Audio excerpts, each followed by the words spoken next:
In a realm torn by war, tragedy, and myth, two warriors stand tall, each shaped by loss, forged in combat, and bound by fate. They are destined to meet in battle, and I am destined to build the arena. These warriors are 1/12 scale action figures from the Mythic Legions line by Four Horseman Studios.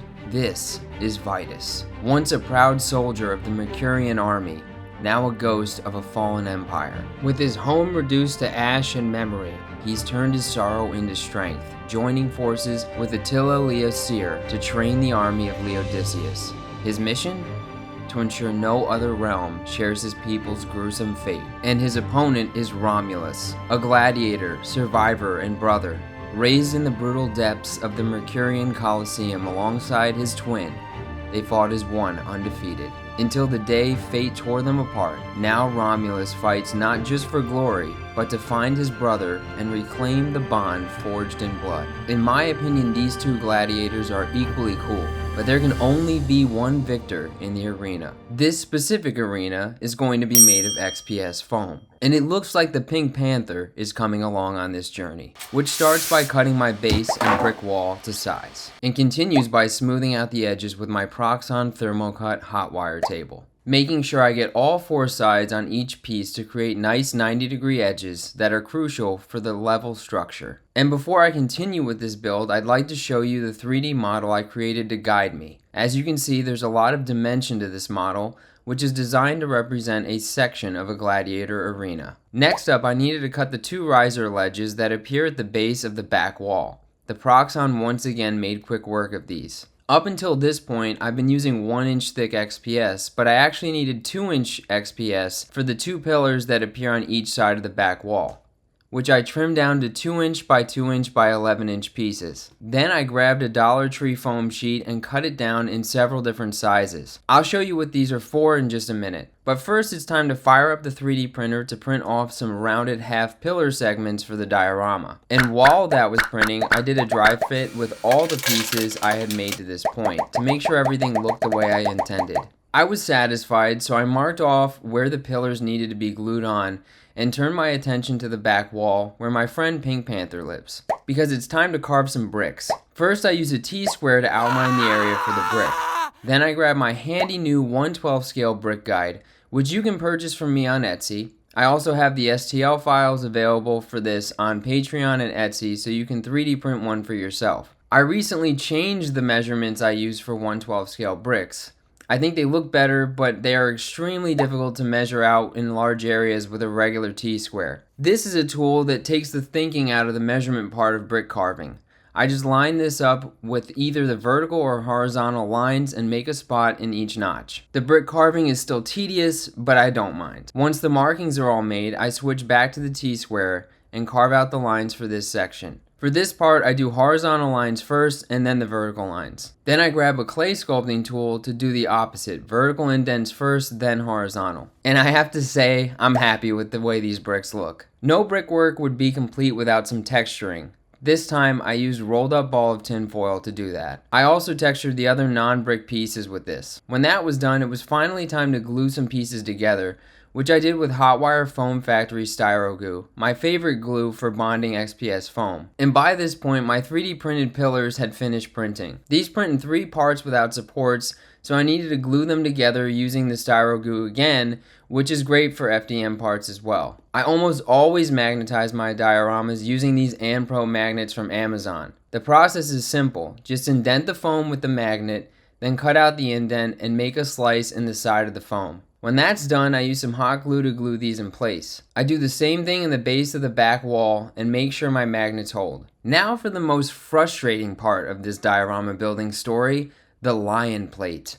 Here's a reminder of what I'm talking about. I found this file on Thingiverse and used it in a Mythic Legions build I did back in 2021. Back then I used a lower quality FDM printer that caused some more pronounced layer lines, and because this project's lion's plate would be much larger, I wanted to make sure there were as little layer lines as possible. But now I have this Elegoo Saturn IV Ultra resin printer, so I fired that up, selected the model, and for some reason I can't print it. The print option is literally grayed out. I spent some time troubleshooting, but no matter what I did, I couldn't get the printer to print this file. So I moved on to my next option, my Ender 3 V2, that I just replaced my bed springs on and reset the Z offset on, so the print quality would be better than ever on this printer. Then I got to printing. Then I got to printing. Turns out, I had a significant clog in my nozzle that backed up into my Bowden tube. This prevented the filament from flowing freely during the print process, so I replaced the nozzle and the tube, and 16 hours later, I had this beautiful lion plate for my diorama. This completed my 3D printing for this project. So I moved on to gluing the pillar pieces together, and then permanently bonding them to the back wall piece. I also glued on my mini pillar pieces to the bottom of the back wall and glued all of the cut project foam where it belonged. I decided to add some foam embellishments to these areas as well, which I think will enhance the dimension on this. I want this back wall to look like one solid wall, so I use wall spackle to fill in the gaps between the layers of foam. And just like the Gladiator movies and the old PS2 video game Shadows of Rome, the ground in this arena is going to be a sandy terrain. To achieve that, I spread Mod Podge on the area I want the sand. I take it outside and cover the whole thing with some dirt from my backyard and a sifter, spraying the entire area first with a heavy isopropyl alcohol layer, and then I douse the entire thing with a Mod Podge water solution to lock all the dirt in place. I use the drying power of the sun and then turn my attention to the back wall piece while the base dries. I'm going to spray paint this, but first I have to protect the foam with a Mod Podge and paint combination layer. And while I base coat this, I want to give a shout out to my high school global history teacher, Mr. Brittingham. He was my favorite teacher in high school because he took a storytelling approach to teaching history, doing an incredible job of making the historical figures seem like interesting characters. And no period of ancient history was more interesting to me than ancient Rome. So I'm drawing some inspiration from those lessons for this project. Thanks, Mr. B. Now we're ready to spray paint this with these colors. First up, I spray paint the dried sandy base. Second, I hit the back wall with a light and uneven coat of gray, before adding a zenithal highlight from above the piece using white spray paint. Then I apply light and uneven coats of heirloom white and ivory silk to the entire piece. When that all dried, I sprayed on some Miniwax polyurethane clear spray to preserve the paintwork, while I apply simulated brick mortar to the brick area using lightweight wall spackle, which I spread on with a gift card and wipe away with a wet cloth. Once that cured, I broke out the airbrush and applied a coat of Vallejo Ochre Brown and Vallejo Iraqi sand to the sandy base and in strategic areas on the back wall. I was going to do more with the airbrush, but it clogged, which seems like a theme in this video at this point. So I had to pivot to a different paint technique to finish the job. But before we get to that, I still need to prime and paint my lion plate. Earlier I mentioned I didn't want layer lines on this, so I sprayed automotive filler on this, sanded it with 220 grit sandpaper, and then applied another layer of primer on it. Then I applied a zenithal highlight to it using white and spray painted the whole thing with a Rust-Oleum gold. And I'm happy to say this looks pretty smooth to me. Let me know if you agree in the comments. So I glued the plate into place with some Hotwire Foam Factory Styro Goo. And when it dried, I took this back outside and sprayed on some black wash, which I quickly blotted away with a paper towel. I also used a brown wash applied with a dropper bottle to weather the whole piece. That wash didn't really register on the lion's plate, and it looked way too new for the scene. So I tried out some brown lacquer paint, spreading a thin layer on the entire thing and then blotted and wiped it away. This did two things. It took some of the gold paint off and added what looks like dirt in all the detailed areas of the lion's plate. By the way, the reason I chose a lion's plate has to do with Mythic Legions lore, which I am far from an expert on. Let me explain as I add some silver highlights to the plate. Vitus, one of today's gladiators, is part of a faction called the Army of Leodicius, and Leodicius is a fierce lion beast warrior that leads the faction. So the idea here is that the diorama I am making is Vitus's home arena, giving him home field advantage in the upcoming battle. And the final step is to add a black wash to tie the paint job together. And with that, the Gladiator Arena is complete. Our combatants have entered the arena, chosen their weapons, and now they vie for glory. Vitus comes out the gate with a powerful strike, which Rahmulus deflects with his shield. He counters with a swift strike of the spear, knocking Vitus' shield out of his hand and out of reach. Vitus, caught off guard by the brutal strength of his opponent, realizes he'll have to rely on finesse, not brawn, to outwit this fighter. An expert swordsman, he does not panic and focuses on making the cutlass an extension of his arm and adjusts to a defensive stance. At this very moment, the crowd starts chanting, "Use your sword! Use your sword!" Rahmulus obliges, dropping his spear and shield. The crowd roars, which jolts Rahmulus with adrenaline as he unsheaths his blade.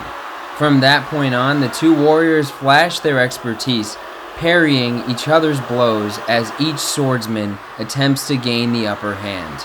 Now, a battle of endurance, it becomes clear that one of these warriors made a fatal mistake. In an attempt to protect a war injury from his youth, Rahmulus wears a manica and large shoulder pauldron on his right arm, adding dozens of pounds of resistance to this heavy-handed fighter's right side.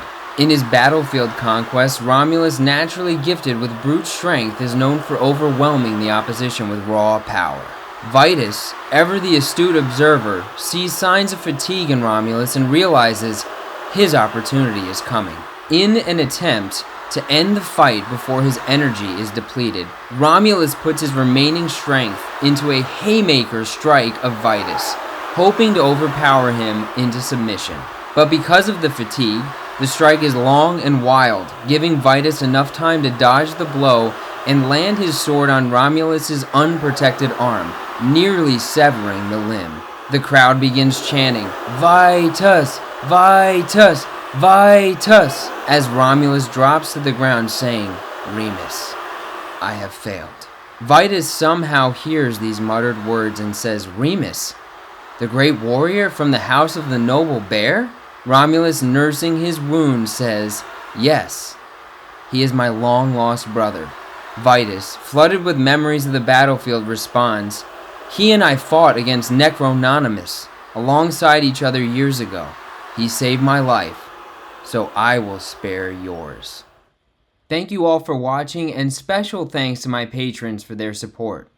This was my first time trying this new battle treatment, and I would love to know in the comments what you thought of it. And as always, I hope you'll watch another Vasco Toys diorama video. Vasco Toys, action figure dioramas and props.